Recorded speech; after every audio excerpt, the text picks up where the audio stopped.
So I'm just going to be demonstrating how to perform an intramuscular injection in the safest way possible. So before we do any of this, first step that we want to make sure we've already done is we've washed our hands, ideally with some kind of antibacterial wash. From there, you're going to want to find a sterile surface and you can wipe this down before you start to make sure it's nice and clean. Once you've cleaned your work surface, you can now lay out all the things you're going to need to perform your injection. Now, my layout may look a little bit different to yours because all I've got available to me at the minute is a barrel that's already loaded with a needle. Depending on what type of needles and syringes you buy, they're going to either come preloaded with a needle or not. Typically, people are going to buy them so that they don't come preloaded, and that's what you should be going for. So I'm just going to cut the video to after I've unpackaged this and taken the needle off the end, just so as though it's a brand new, fresh set. So as you can see here, I've actually laid the syringe and the needle out on the sterile table without any packaging, stopping them from touching the table. This is a big no-no, not something I would ever usually do. I'm only doing that to demonstrate this for the video. So just for the sake of this, imagine that this and this are both in packaging. Before we start doing anything, the first thing you're going to want to do after washing your hands and getting everything out and cleaning the surface, you're going to want to take your medicine bottle and you're going to want to go and warm it up either under a hot tap, and you're going to want to stand there for anywhere from 2 to 5 minutes, maybe less, depending on how hot the water is, or boil the kettle. Either put the kettle water in the bottom of a sink and just kind of hold the bottle halfway over the water or in the water, or you can kind of slowly let it go onto the bottle as you're holding it, but I would probably say just put it in the sink and just hold it above. The reason we're warming the oil up before we're actually administering it is so that it lowers the viscosity of the oil. If you live in a cold climate or the oil itself is cold or just kind of generally a thicker oil, because they're all different, then you're going to have a real job trying to push it through the plunger. So once you've warmed up your oil, we're pretty much good to go. All we need to do now is get everything unpackaged, get it drawn up into the barrel, and then get it sorted. So like I said before, imagine that these two pieces are still in packaging. The first thing I'm going to do is I'm going to pick up the syringe, I'm going to unpackage it, and I'm going to make sure that I'm paying attention to the tip of the syringe. I want to make sure that this touches nothing. It doesn't want to be doing that, or it doesn't want to be doing that or anything. It needs to make sure that that part especially gets touched by nothing. I'm then going to unpackage my longer needle, which is the one that I'm going to be drawing up with. In this case, it's a 21 gauge, and I believe it is an inch. So we're going to put that on the end of the plunger, on the end of the barrel, sorry. You're going to want to secure it fairly well because they do have a tendency to come off easily, especially as you go to pull this off. A lot of beginners, they're not going to hold the bottom here and they're going to pull it all off, but obviously it didn't do it that time, so put it on securely. So before I do that, I did try to emphasize it as I was taking it out then, but I didn't want to touch that to anything. Similar rule to not touching the end of the syringe to anything. We don't want to touch the bottom of the needle to anything because that's where the oil is actually going to be making contact with. So once it's secured firmly, you're going to keep that on until we need to take it off. We don't need to take it off yet. Realistically, it's probably safe to put down now. Personally, I like to hold on to it just because I don't want it to touch anything. I just don't want to take any risks. So I'll hold on to it in this hand. I'll grab my oil. I will take one of these alcohol wipes out. Once I've got my alcohol wipe, I'm just going to wipe the top once or twice. Don't have to go crazy with it. Just as long as we've kind of wiped the middle little circle, because that's where you're actually going to be sticking the needle through. Then all you're going to do, you're going to remove the plastic cap on the end of the needle. You're then going to pull back on the plunger to however much that you want to be administering. So if you're trying to do 1 mil, you're going to take it all the way back to either 1 mil or 100 units, depending on what kind of syringe you have. So I'll take it all the way back to 1 mil.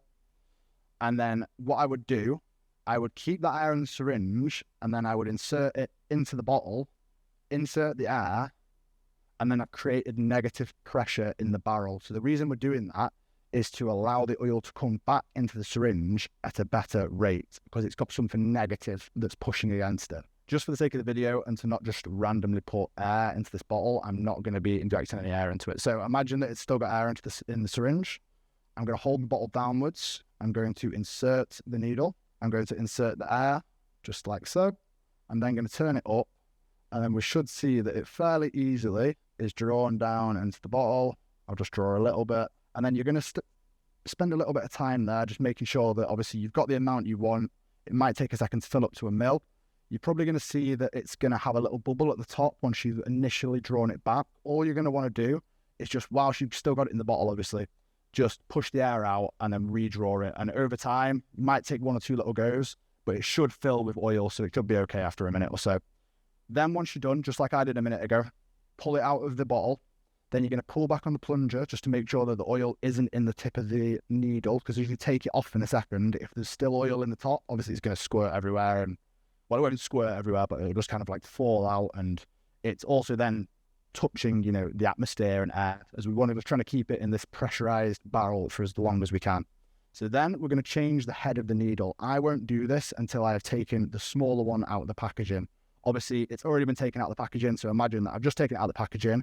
I'm avoiding touching the bottom to anything. I'm going to hold it like that. I'm going to twist as I take this off to make it easier, and then just going to pop that on, making sure it doesn't touch anything. This one, I'm going to make sure it goes on quite hard, because there's been a few times now where I've been doing this, and it will actually fire that off as you're pushing it through if it's not on hard enough, especially if the oil isn't warmed up enough.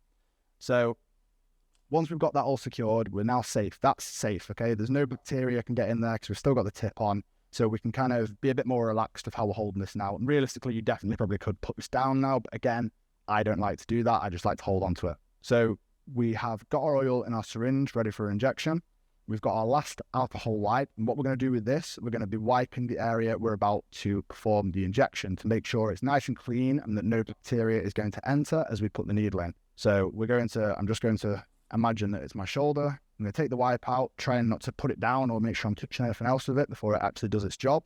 I'm going to touch wherever I'm doing my injection, just give it a little wipe. You don't have to be too excessive with it. And then take your cap off. You're going to make sure there's no air in the syringe. So you're just going to push up. And then you might, I don't know how well you're going to be able to see that, but there is a slight little bit of air there now. You'll push it out.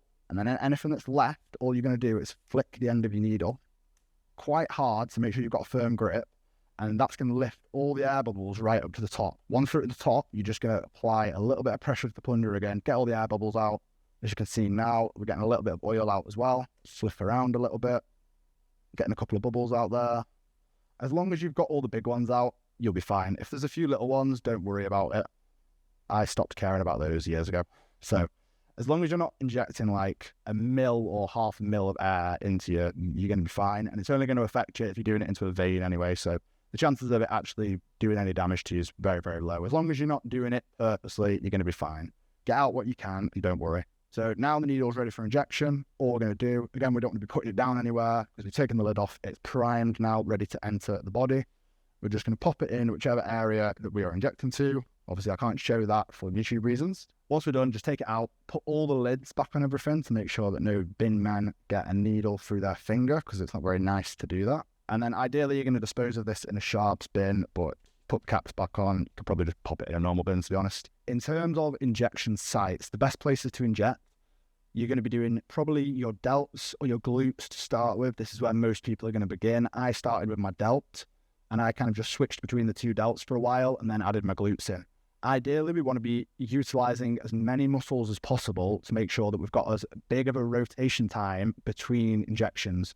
Because if we think about it, really, every time you do an injection, you are stabbing yourself. It's a small little knife that you're stabbing yourself with. So you're creating damage. And over time, you're going to have a big ball of scar tissue if you keep smashing the same area.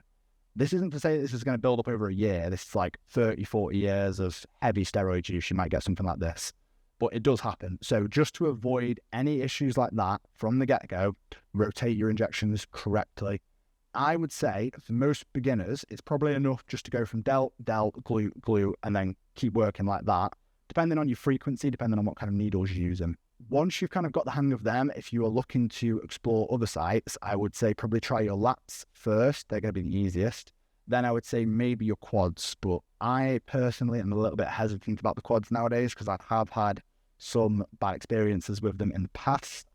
I have been using steroids now for around 4 years straight, basically. I have never had one infection or one, injection that I've had to go to the hospital for or anything. And it's because I believe I've followed this over-the-top, very safe system. I don't let anything touch the implements I'm about to use. I make sure I wash all the equipment. I wash my hands.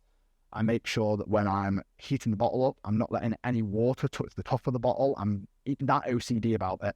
And luckily, I've never had any issues. But then I can also say that I have friends and I've seen them literally walk into a gym, put everything down on a dirty gym bench, unpackage it all, just leave it on this sweaty bench, literally a gym bench, smash it in their ass, and then, yeah, just walk away. Funnily enough, usually they'll get a little bit more swelling than somebody that does it in a cleaner way. But hey, I'm to say is it's not really something to worry about too much. But I think when you're doing something like this, there's no reason that you shouldn't be doing it as safe as you could be.